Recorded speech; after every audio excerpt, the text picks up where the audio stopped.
अस्सलाम वालेकुम दोस्तों बाबर आजम के हक़ में बोलना फ़खर जमान को महंगा पड़ गया।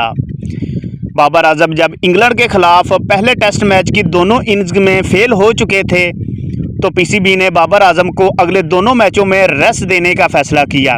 पीसीबी के इस फैसले पर फ़खर जमान ने तनकीद करते हुए एक ट्वीट किया जिसमें उन्होंने कहा कि बाबर आजम इस वक्त पाकिस्तान के सबसे बेहतरीन बल्लेबाज हैं और वो पाकिस्तान के विराट कोहली हैं।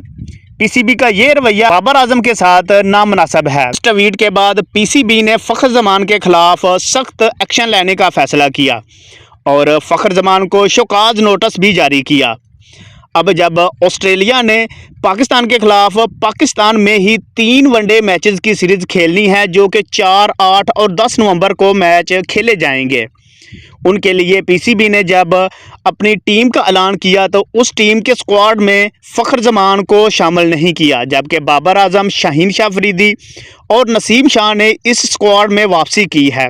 पीसीबी का गुस्सा यहाँ पर भी ठंडा नहीं पड़ा और फ़ौरन ही जिम्बाब्वे के ख़िलाफ़ होने वाली वनडे और T20 सीरीज़ में भी फ़खर जमान को ड्रॉप कर दिया गया। इसके अलावा पीसीबी ने फ़खर जमान से सेंट्रल कॉन्ट्रैक्ट भी वापस ले लिया। जहां बाबर आजम ए कैटेगरी में मौजूद हैं, ए कैटेगरी में मौजूद खिलाड़ियों को पीसीबी सबसे ज़्यादा मुआवजा अदा करती है, जबकि Fakhar Zaman A to Z किसी कैटेगरी में मौजूद नहीं हैं। फ़खर जमान जो कि वाइट बॉल क्रिकेट के सबसे कामयाब बल्लेबाज हैं, उनको A कैटेगरी में होना चाहिए था, लेकिन उनको किसी भी कैटेगरी में नहीं रखा गया।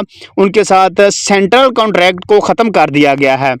क्रिकेट की मज़ीद अपडेट के लिए वीडियो को लाइक करें, शेयर करें और चैनल को सब्सक्राइब करें। अल्लाह हाफिज़।